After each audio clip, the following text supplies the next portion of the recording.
So how lovely to see you all here and standing room only. I'm going to take a photo of you and tweet it at the end of the session. That proves that the classics are alive and kicking. As Jude says, we are going to have a genuine conversation on stage. Also, as Jude said, I passionately believe in the praxis of history. That is, I believe that history matters because it changes who we are and how we think. And what is rather brilliant is that at last scientists have caught up with us historians, and they too agree this, because a neuroscientist will now tell you that we hold memory right across our brains. So we are creatures of memory. So we cannot have a future thought without accessing a memory of some kind. And the interesting debate now is that shared cultural memory, is it genetic memory, is it created memory? So history really does make us who we are. So we thought that by doing this, although Charlotte and I are completely indulging our mildly obsessive passions in the ancient world by talking about these wonder women of the ancient world, hopefully this isn't a kind of arcane task, because what I certainly see when I look at history is that there's a lot of discussion, and we're going to open it up to questions, pretty quickly, because we'd love to hear from you. There's a lot of discussion about whether history is the problem for women, that there's been such suppression and oppression and writing out of history. But I think the picture is much more interesting and more nuanced, because I think that history can indeed sometimes be the wound, but it can also, interestingly, if you look back far enough, it can also be the bandage when it comes to women's rights and women's place. And it can be a very interesting diagnostic. So I think we're sort of hoping to tell a few stories, but also use history as a tool for looking ahead, not just looking back to the past. I think that's really inspiring. Hegel talked about why classics was a really interesting way of thinking, why thinking with the classics was a very useful way of understanding ourselves. And he had the idea that we are connected to the classical world by all these threads of inheritance. People have been reading Homer ever since Homer was alive, and we have passed, ever since Homer was alive, ever since the Homeric epics were written down. And we have been passed this extraordinary inheritance hand to hand almost. So we have a sort of connection with this culture.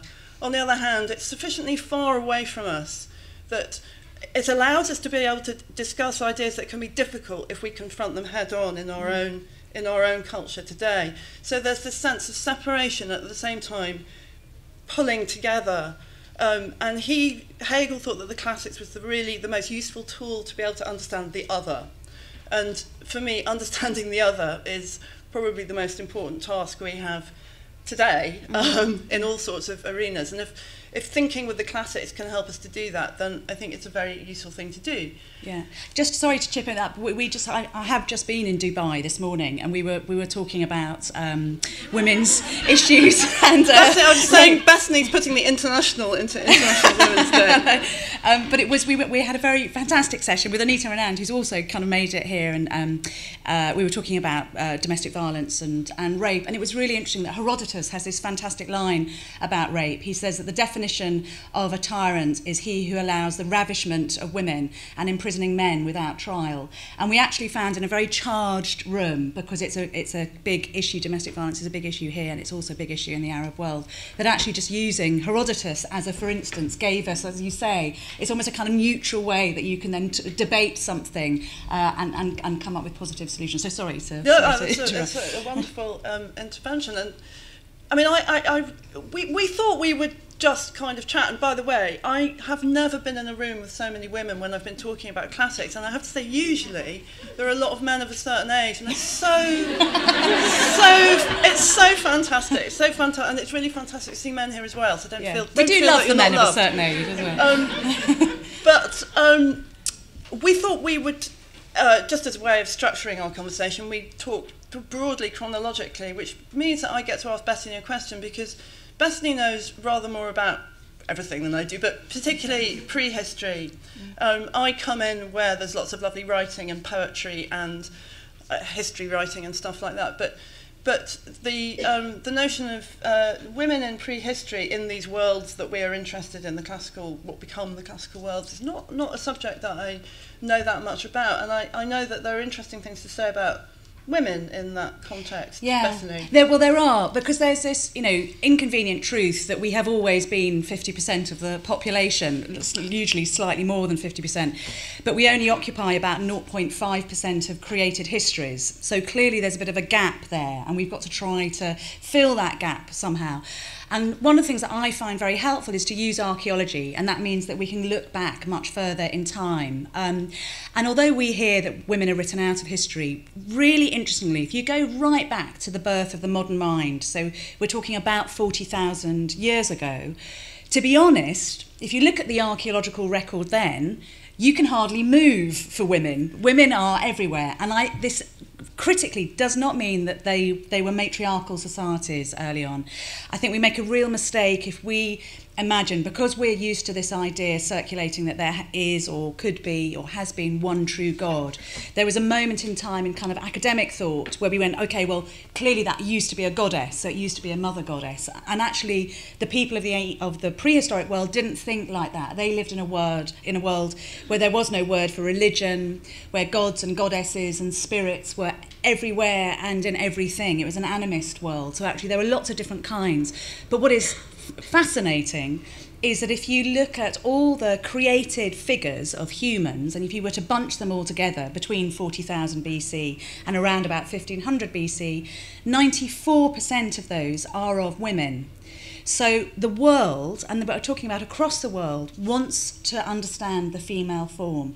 And we don't know what those figurines are. There's all kinds of possibilities. They could be little fertility goddesses, they could be sex toys, they could be just toys, they could be used for education. But we can't get away from the fact that women were cogently present in that early world.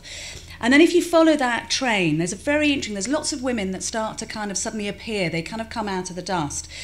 For instance, do any of you know the first named female author in the history of the world? No. So isn't that amazing that there are so many men who are household names? Well, we all have heard of Homer. Is it not Sappho then? No, it's not Sappho. It's not Sappho. It's a woman from Babylon called Enhuenda, and she's a high priestess of the great goddess, and she writes the most exquisite poetry. But none of us have been told that. And this is just a little kind of parlour game you can all play when you go home. Is that if you sit down and you say, okay, tell me the 10 most powerful men in the world, and you could probably be debating that for about 2 weeks. If you say to people, tell me the 10 most powerful women in the world, and I guarantee you, after about 6 or 7, people start to go, what about Medea? Does she count? Because she wasn't actually a real woman. And it's a really sort of shocking thought. But actually, we know from the archaeology that women were there doing things, not being mother goddesses, not running matriarchal societies, but definitely having a big role in society. They were high priestesses. We often find them in the religious sphere, and that's crucial. So they're sort of holding hands and guiding the way to the spirit world. But they're also incredibly powerful queens. There's this fantastic queen of the Hittite civilization called Queen Pudahepa, and she lives at the same time as Ramses II. And if you look at her, we know about her from Hittite cuneiform tablets from what's modern day Turkey.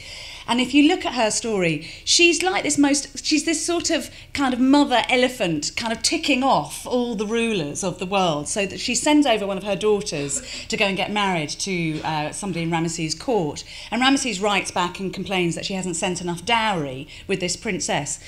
And the letter that comes out of Pudahepa's office is amazing. She goes, how dare you say you're the sun god, and yet you come to me saying we haven't given you enough money. You should be ashamed of yourself, my boy. She actually calls him. And this is from 1260 BC. So the women are definitely there, and it's actually a more exciting time to try to find them in that early world. But the problem is, as you say, it's prehistory, so you have to be able to read Babylonian cuneiform or Hittite cuneiform to find them.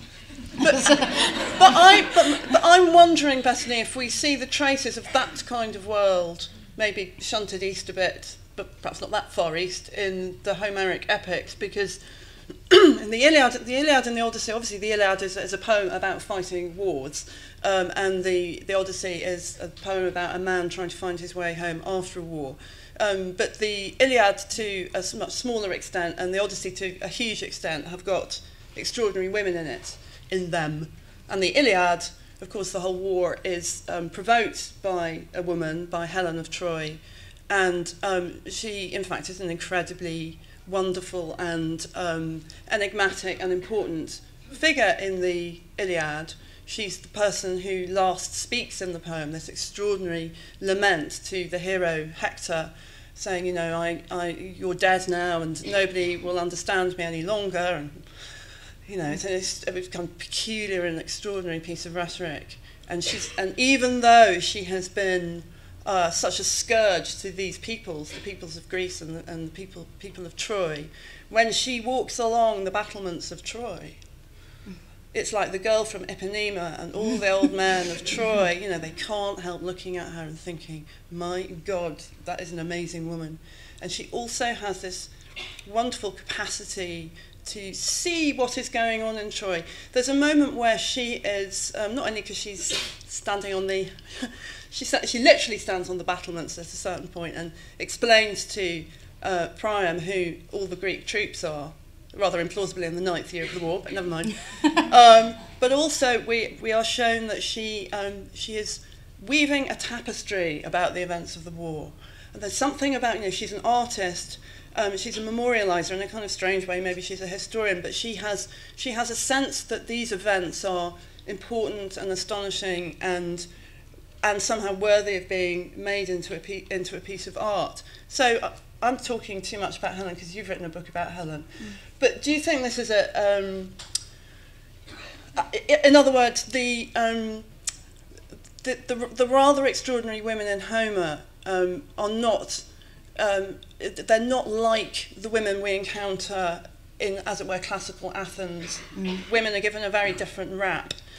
Do you think that the women I'm describing in Homer bear the traces of the women you've been talking about? That earlier world, I think 100%. And I think it's probably what inspired Homer, if he was one person, to compose these poems, that he's talking about this world on a cusp when really everything is changing. Because, as you say, Helen in the Iliad and the Odyssey is, I mean, she's hated by some, but she's a dignified, resourceful queen.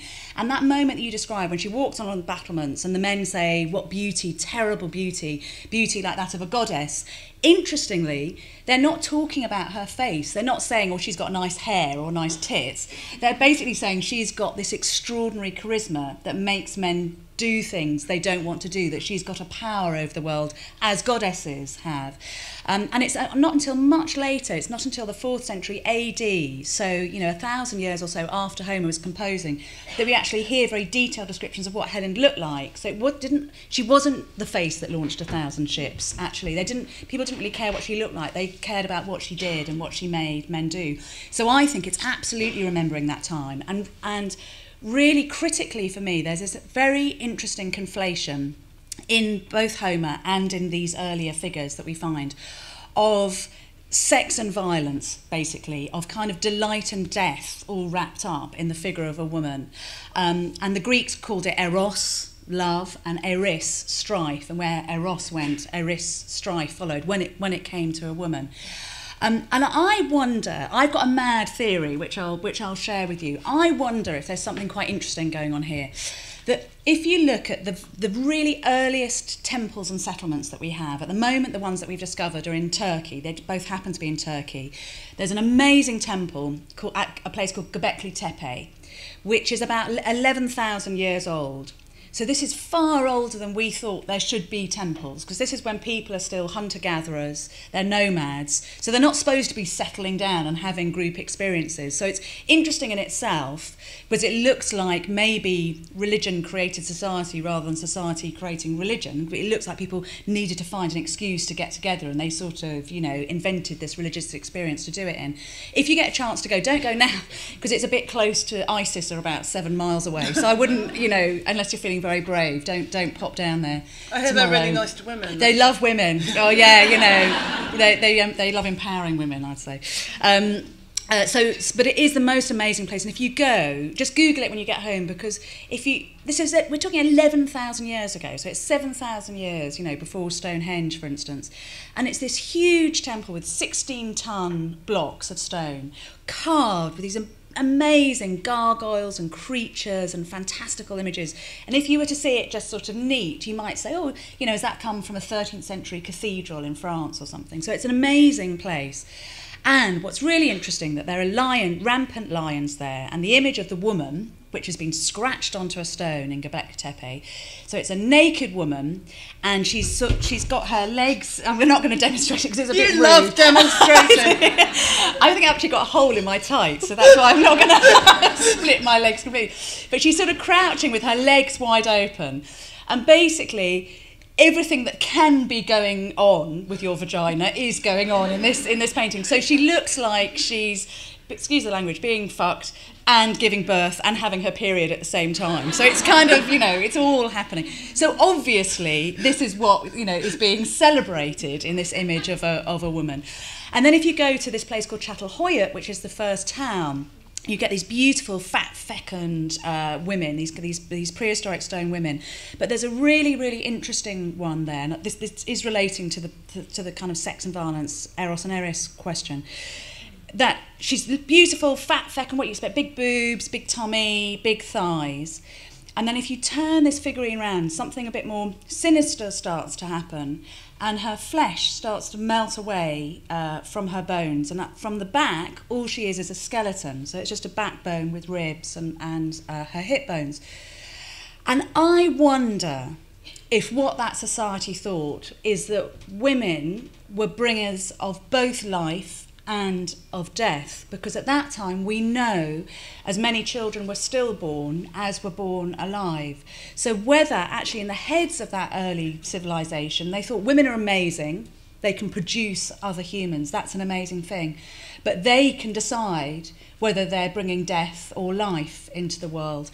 And I just wonder if that's where we start to get this really tight conflation of sex and death. So Aphrodite, for instance, is a goddess of both sex and death. Her early ancestors, Inanna and Ishtar, again, are goddesses who bring both war and love.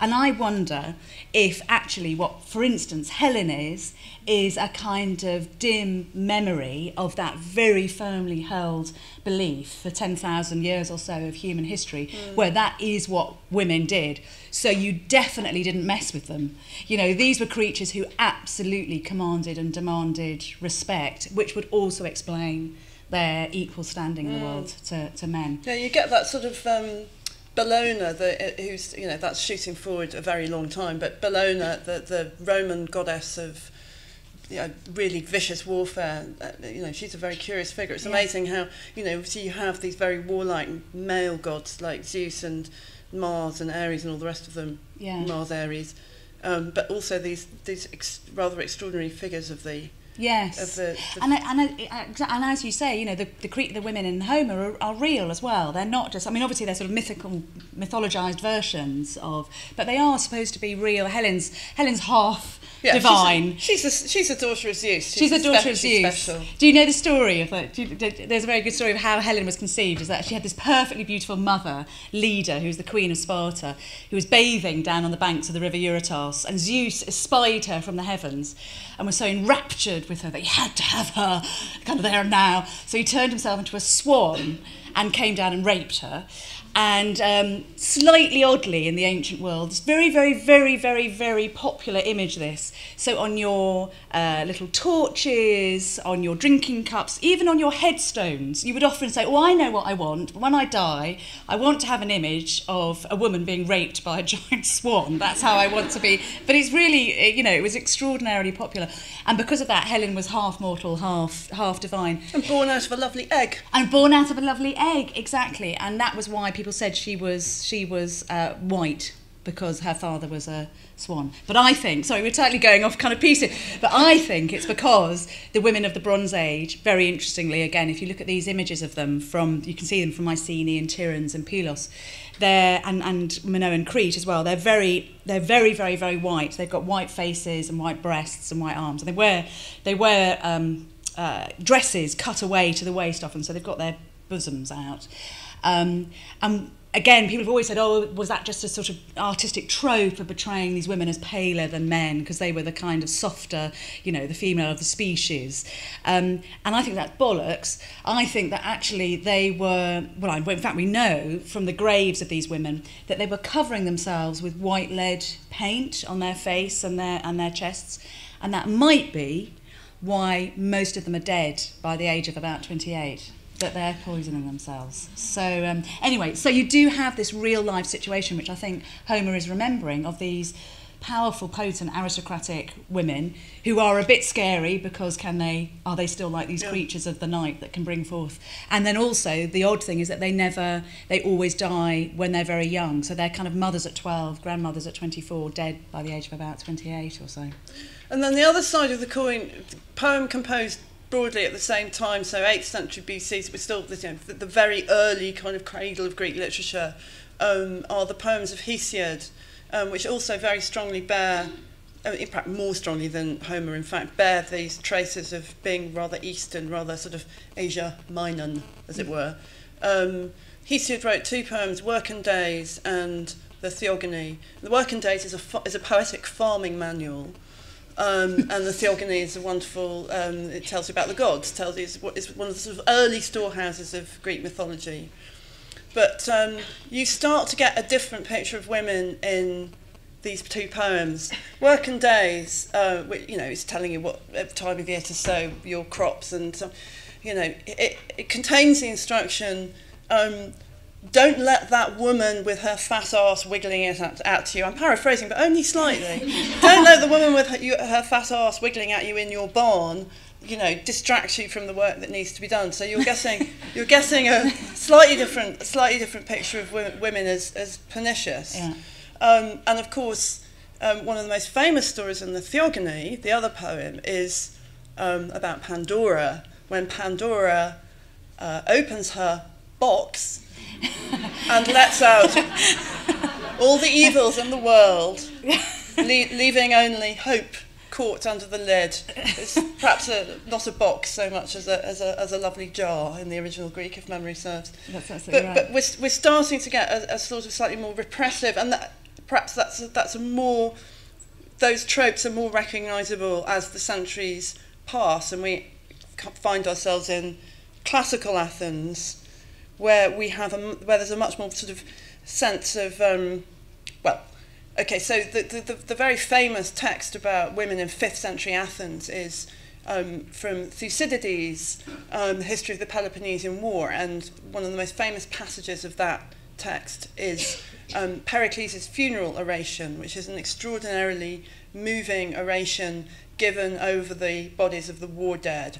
And, you know, it's been quoted from and used as a sort of statesman-like narrative of, you know, nationhood and loss and patriotism and all the rest of it. And he talks about the sort of glorious war dead, and then there comes a sort of bit towards the end where he says, the greatest glory for women is to be exactly as you were made to be, and to be talked about as least as possible, as little as possible. That is the greatest glory for women, whether in praise or in criticism.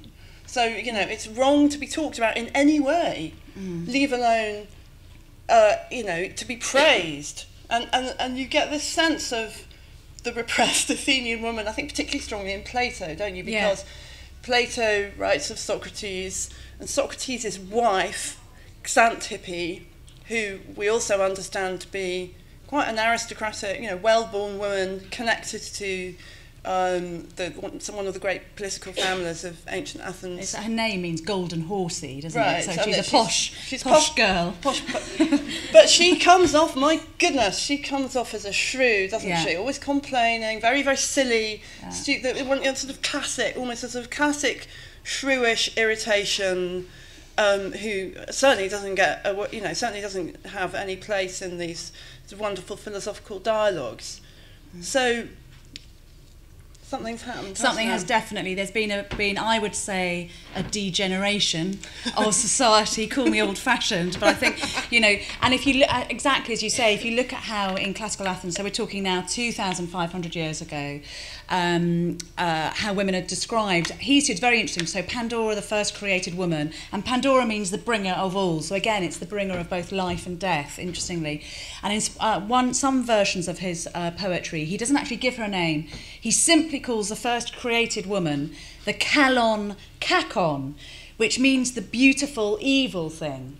So as creatures, we are beautiful because we're evil, and we're evil because we're beautiful.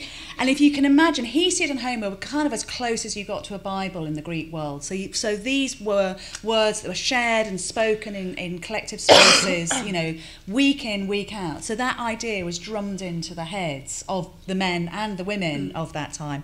Whereas men, I have to say, were described as kalos kagathea, so they were beautiful of mind and appearance. So whereas a woman's beauty was a sign that she was basically this rotten fruit inside, a man's beauty meant he had a beautiful spirit. So basically a sexy guy was a good man and was thought to be brainy as well. So, I mean, there was an absolute hypocrisy. I mean, you know, staggering hypocrisy.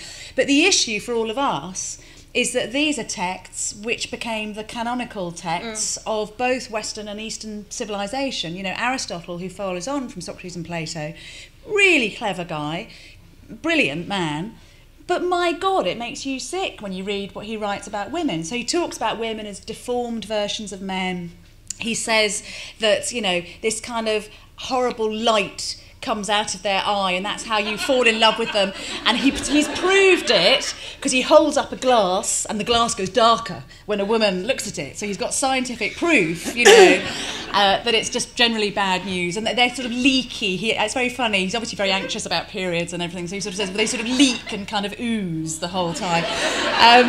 But it's, as I said, you know, it's one of those things you kind of read it and you sort of think, oh God, you know, poor old ancients. But these are ideas that were then just picked up and run when you think how by important Aristotle was in medieval education, I mean, right through the humanist period, yes. You know, this stuff, because it's so important and it's so brilliant in so many ways, aside from these ways, yes, are carried on as a kind of intellectual inheritance. Totally. Although, obviously, mercifully, we can now argue with them, but the weight of them in the kind of collective educational unconscious, I think, is immense. Huge, and in both Christianity and Islam. You know, interestingly, people often, Muslims right up until the early 20th century were citing Aristotle to say, this is, look, it's not just us as Muslims. Even Aristotle says that women are a bad thing. So that's, you know, that's been a real issue. Do you think we should have a Simonides and Sappho break? Yes.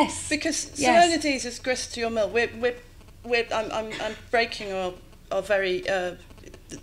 I'm breaking our chronology slightly because we're edging backwards, aren't we? But yes. So Simonides he's a lot of fun in a kind of. He is. Should we read you a couple of things that this is what they actually said about women? I should also just add something because I just think it's so funny that the other theory about women is that why men had deeper voices than women, and why women should therefore not be heard because they had these annoying high-pitched voices, was that what Aristotle says and many of the other Greeks is that they thought that a man's vocal cords were lassoed to their testicles, which kept it sort of all nice and low, whereas a woman's organs... It's perfectly sensible to me.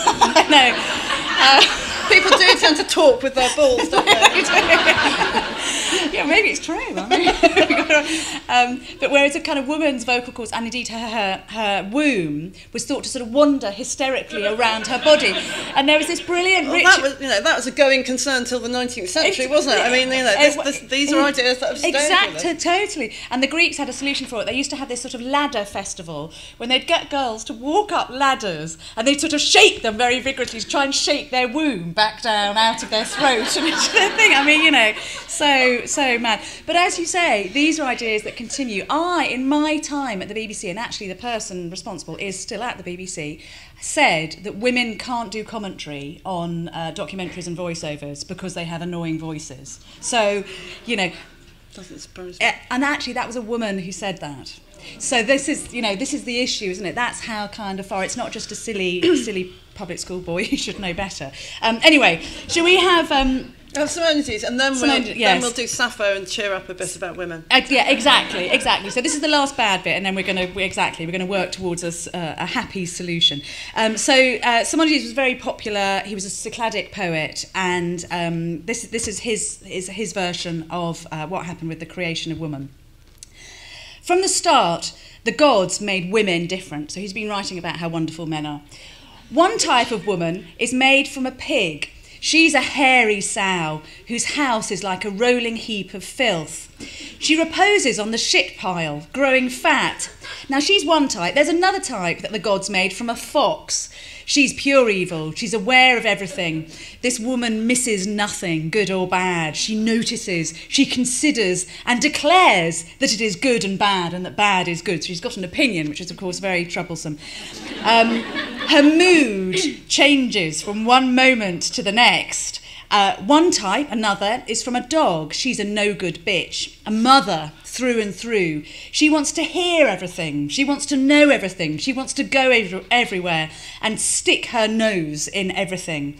A man cannot stop her barking, not with threats, not when he's had enough, not even by knocking out her teeth with a stone, and not with sweet talk either. Even among guests, she will sit and yap. The onslaught of her voice cannot be stopped. So, ladies, we need to speak out to redress that balance. Up against. Yeah. So, just more cheeringly, Sappho. So Sappho was born in the second half of the 7th century BC on Lesbos, which kind of over in the eastern Aegean, towards the coast of Turkey there. And we get a sense of quite a different, another kettle of fish again from classical Athens a bit later. She wrote a number of quite simply remarkable poems, most of which exist as fragments. And we know very little about her except the information that she gives us in the poems. Which is just enough to have allowed her to have been fantasized over hugely ever since, particularly by sort of 19th century male German writers. And so there are all sorts of theories. I mean, clearly a lot of her poems are homoerotic, so there's a sense of that. Not all of them are.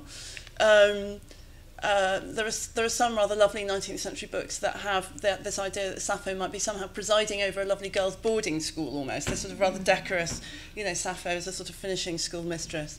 But what she is, there's a lot of things that we don't know about Sappho. What we do know about Sappho is that she is a great poet.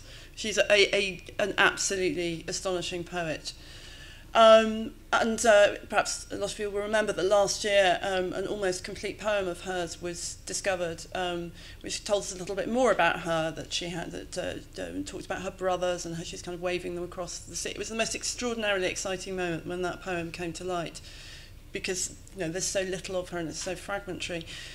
So I wanted to read one of the very few, in fact, possibly I think the only absolutely complete poem of Sappho's, which was found inscribed on a potsherd, and also it's been found in fragments on papyri as well, so there's a sort of double-sourced.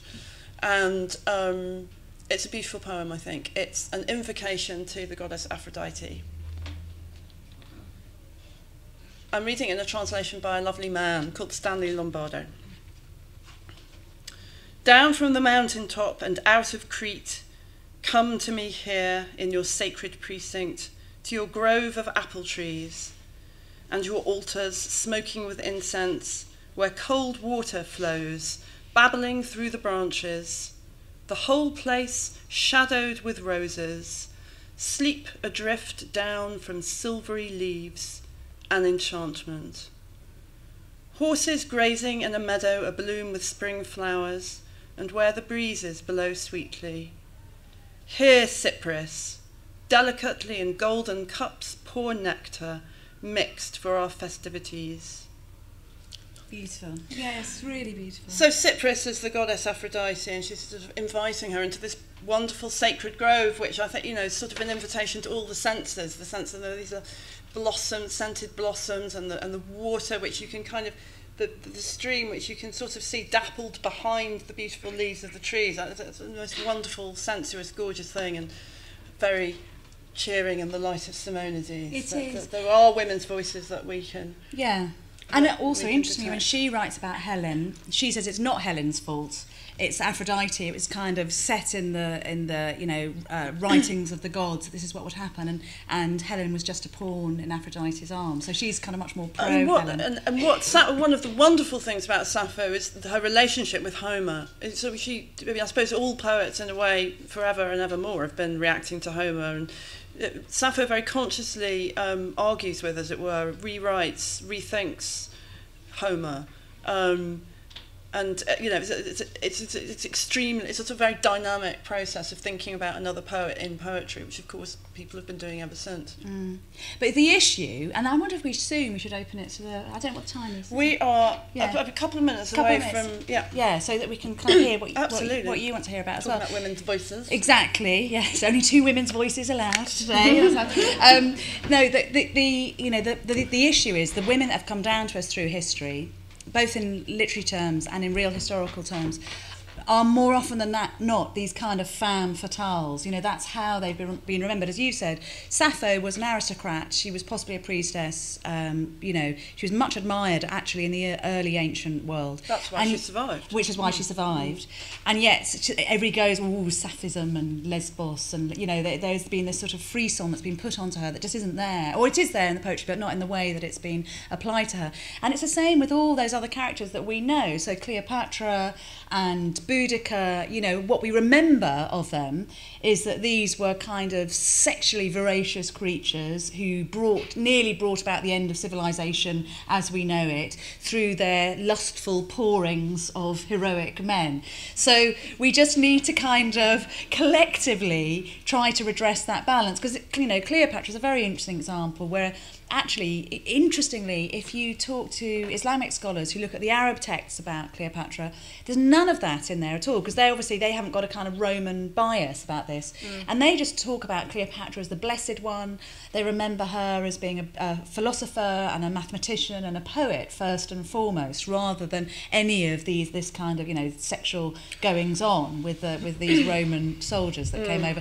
So we've got there's a lot of work to do, basically. And I sort of feel confident in a way. The evidence probably is out there somewhere. We've just got to be looking for it harder and in slightly different places. It's almost like we've got to jigsaw puzzle together the pieces of evidence around the whole of that central character, so we get the shape of that woman, so that the real person can step into that space. But even, I mean, speaking from a more literary perspective, I suppose, one of the characteristics, we've now shot forward into the Roman Empire, never mind. But one of the characteristics of Latin poetry and Latin writing generally, I think, is that it does want to vocalise the enemy in a way that, that film about Osama bin Laden, we never heard, it's too, you can't, what filmmaker would give Osama bin Laden words? Well, curiously enough, Boudica, who is a kind of terrorist operator in Britain in the 1st century AD, does get words in Tacitus. Not direct speech, but indirect. She is given stuff to say, and almost it's incredibly hard to untangle, because everything we know about Boudica, this Iron Age warrior queen in East Anglia, it's filtered through Roman writing about her. But because one of Tacitus, he's the historian writing about her in the 1st century AD, because one of Tacitus's projects is to pick away at and to think hard about and to undermine, actually, the imperial project. He is strangely sympathetic towards Boudica in a curious way. And she is given a kind of noble savagery, which we have inherited about our picture of Boudica. Everything we think about Boudica actually is already there, and the first time. There's that statue of her just up the river, isn't there? Right. Have you seen that statue of her, the classic, Galloping towards the Palace of Westminster and never quite reaching it. Yeah. But the interesting thing about the statue of Boudica, the fabulous Thornycroft, she's in her chariot galloping along, The horses were modelled on Prince Albert's horses. The inscription is a couplet from Cooper, and it's referring, we are invited to think about Queen Victoria. Boudica sort of means victory. So what you get with Boudica, as she's received, both in the Elizabethan age and in the Victorian age and in the Thatcherite age, actually, is a kind of sense that, to an extent, Boudica can be corralled as an example of historical English female ruling power. The trouble is, it's a very unstable and frightening vision or exemplar, because this is a woman who nearly brought down Roman rule in Britain, and she did so very savagely. But on the other hand, she was very brave. I mean, she's a very ambiguous, ambivalent figure. But sort of fascinating that she becomes a thing for Victoria. And the splash headline when on the Telegraph, when on the day after the Thatcher's funeral, was "Britain says farewell to its Boudica in pearls," or something like that. Yeah. So she has this resonance. She has this resonance. We can't quite get rid of Boudica. No, absolutely. She still lives with us, as those others do as well. Should we see? Yeah. You ladies and gentlemen, men, have got anything? Is there anything? Yeah. I think we've got. Is there a roving microphone? Or not? Or we there is here. Yeah. Yeah. So if you just put up, there's a lady in the front here with nice necklace on. And there was a lady over there, with a pink shirt next, maybe. Hi. I'm really interested that you mentioned both ancient Sumer and Çatalhöyük, which obviously very, very different time scales.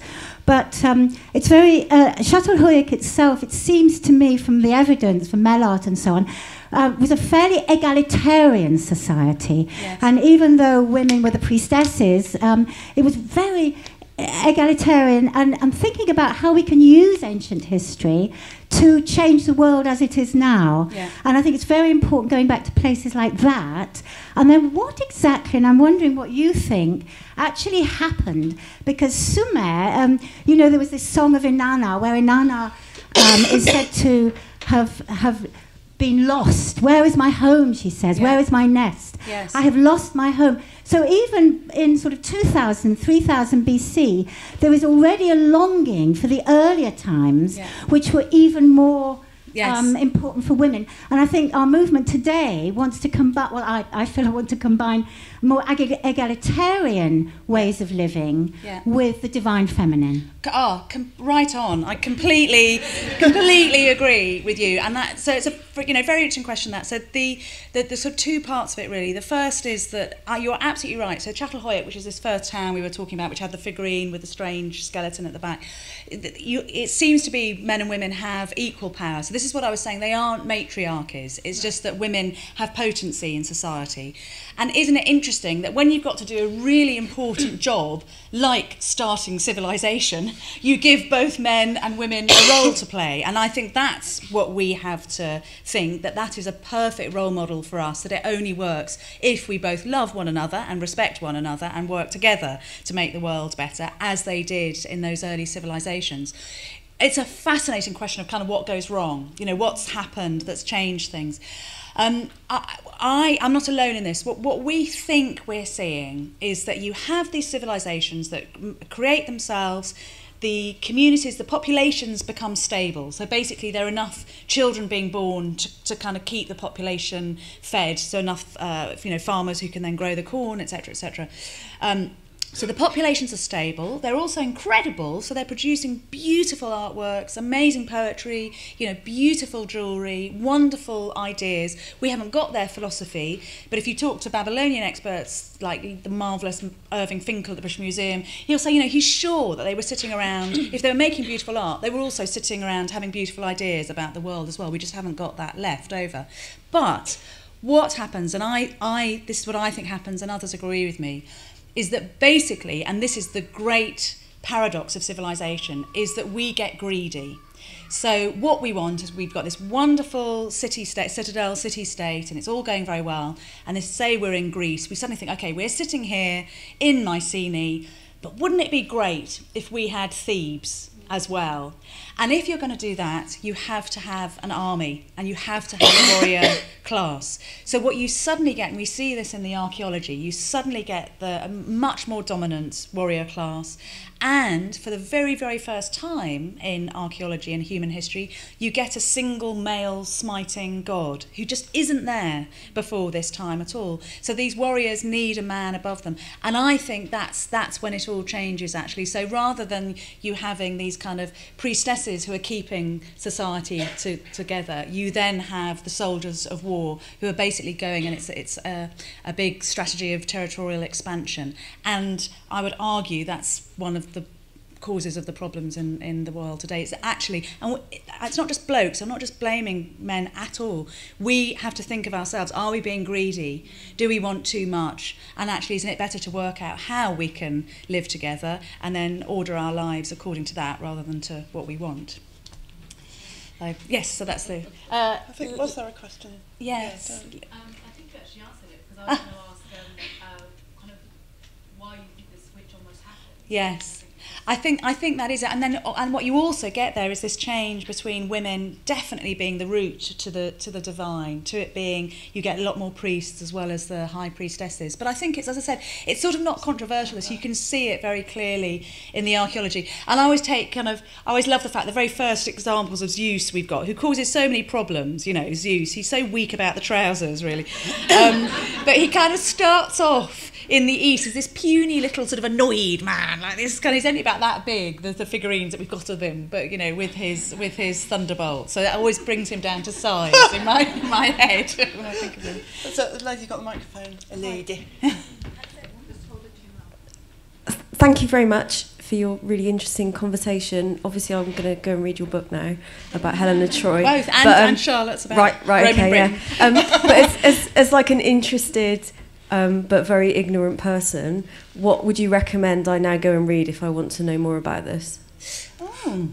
Well, there's a lot of literature that was written in the 70s and the 80s, and I would say don't start with that, because some of it is brilliant, but it is slightly mother goddess kind of centred. Without being too egotistical, just as I did this series called Divine Women. I can do this. Yeah, which is Bethany did a lovely series on divine women. Yeah. Just to save her modesty. Only because it's on YouTube, so it's nice and easy, and it's produced with the Open University, so there's a very good bibliography that goes with it. So you just get it on YouTube. I've got a chapter on chicks in this book. Yes. Whoops. Yes. It's all Greek to me by Charlotte Higgins. But it's only recently that people have started writing about it. You know, it's so interesting. When I wrote the book on Helen of Troy, another colleague at Oxford came up to me and said, "Oh, thank you so much for doing this," because I'd wanted to write a book on Helen of Troy for 15 years, but it would just have been considered too fluffy a subject. But you know, now I think it's sort of out there. You've lanced the boil, as it were. You know, and we can write about it. So the truth is not a huge amount of kind of accessible stuff that's been written, but the biblio from the OU is very good. It was very helpful. Any other questions? Was there a lady at the... Yes, somebody around there. Oh, at the back, great. Sorry it's so hot in here, by the way. Oh, it's very good. Bit of Mediterranean warmth, or hot air. Hello there. I'm just interested, I know we've been talking primarily about the classical world, but when you touched on the hunter-gatherer period coming through to the Bronze Age, Göbekli Tepe, Çatalhöyük, and you mentioned the figurine where the front part is fully fleshed, back part is defleshed. I'm quite interested. I haven't worked on that area of the world. Whether they found burials of women in any number, especially with children, because I know that in Britain we've now found a really good example is Barrow Clump. Clump Barrow, out on Salisbury Plain, and there's a number of female burials with children, and the sort of current ideas that are going about is that they were buried there in that special place together, that there was a real sense of mourning at their loss, that particular community had lost not only the people they loved, but potentially the ability to carry on their social group. Yeah. So is that a Bronze Age? Yes, it is. Yeah. Well, I think. those are lovely excavations that are happening at the moment. And what you find, which is almost kind of more telling, I think, in Anatolia, so where Çatalhöyük is that often women, actually, and men are buried in a fetal position, and they're even buried in these pithoi, these great big womb-shaped earthenware jars. So they are physically being returned to the womb when they're put back into the earth, which again shows you that people recognised that this is where they'd come from and this is where they should go back to when they die.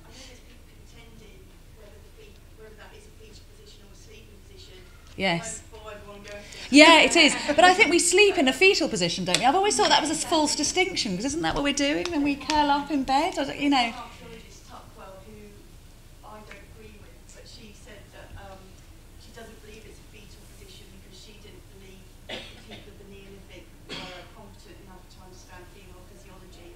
God, yeah. I know. It's amazing, but it's very funny, the archaeological kind of misunderstanding. So in these Bronze Age graves of when children have died, you often get them buried with these little sort of terracotta feeding cups with a little spout. And for decades, male archaeologists wrote about these things. Clearly, this is a ritual offering once the child has died. And you think, actually, no, it's clearly because they used a lot of opiates in the Bronze Age. So clearly the child who was buried was sick, so was just being eased into death by a loving parent and then buried with its cup. It's like with its sucky cup. So you basically see what you want to see in both history and archaeology. And I think we're guilty of that as well, to be honest. I do sometimes think, oh my God, you know, I don't, and I don't pretend that there's any kind of feminist wonderland before, you know, we have got it as good as it's ever been, I would say, ladies and gentlemen. So we mustn't, although there are problems, we mustn't forget how far we've come. But also, I think you sometimes do have to look for women because they have been written out of history so spectacularly. I've got a question for you. Do you think, there's a lady there with her hand up, if we can get the microphone over, and a lady here.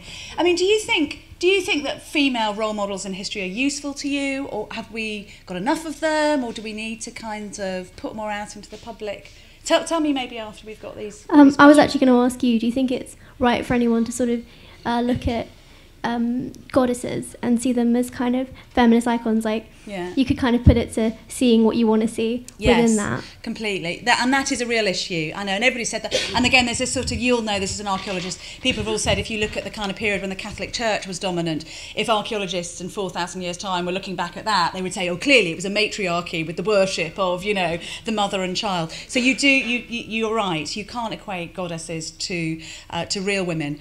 But I would say the fact that you have goddesses and they come with a phalanx of real high priestesses always, so we know that their worship is supported by high priestesses who have real clout and power and might, are immensely rich in the ancient world. So the temples were basically the treasuries for society, and it's women, it's high priestesses who have the keys for that treasury. So that immediately gives you much more kind of real power in the real world. So I don't think the goddesses mean it happens, but the corollary of what happens around them. And I think in a personal way too. I mean, I when I grew up in my sad nerdy way reading the Odyssey,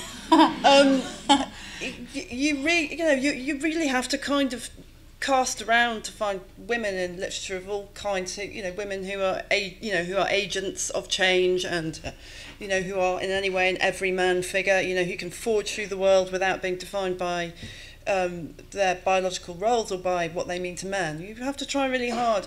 I've found the Odyssey, for example, the relationship between Athene and Odysseus incredibly empowering as a kind of 15-year-old. Although Athene is she's not really a woman, and it would be absurd to suggest she was a kind of feminist icon in a way. I mean, one of the curious things about some of these Greek goddesses is, it's curious, maybe it's also what's great about them is that Athene doesn't ever have sex. Lots of goddesses have sex all the time. Athene is one of the goddesses who doesn't have sex, and she doesn't have children. And she's born from the head of Zeus. She's denatured in a kind of curious way. In that way, but actually that makes her rather wonderful because she's not sort of messing. She's not defined by all that.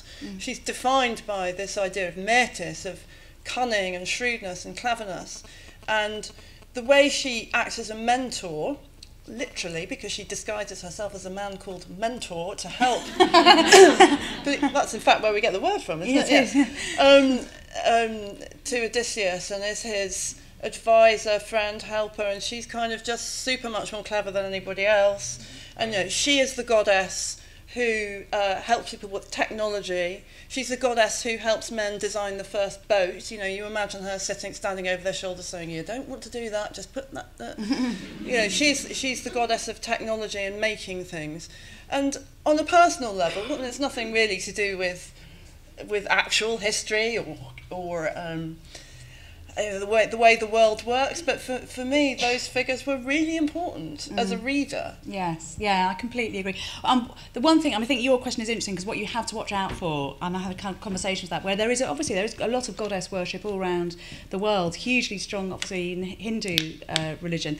But what sometimes when you talk to men and you say, "Oh, do you really respect women because you worship goddesses?" and they kind of go, "Well, not really, because we're doing all our worshipping and it's of the goddess, you know, so we've sort of done that bit, you know." So you can't. You're right. You can't equate the two. There's a lady there, and then I think we're probably going to have to wrap up, aren't we? Yeah, lady with her. Just wait for the mic. And I want to ask you all a favour. I want to take a picture of all of us. I'll take a selfie with all of you, and I'll tweet it to all the people from Dubai. He needs a very long arm. I know. There must be a way, wasn't there? A selfie stick. I haven't got a selfie stick. I'm surprised. It's the next step, Bethany. Yeah.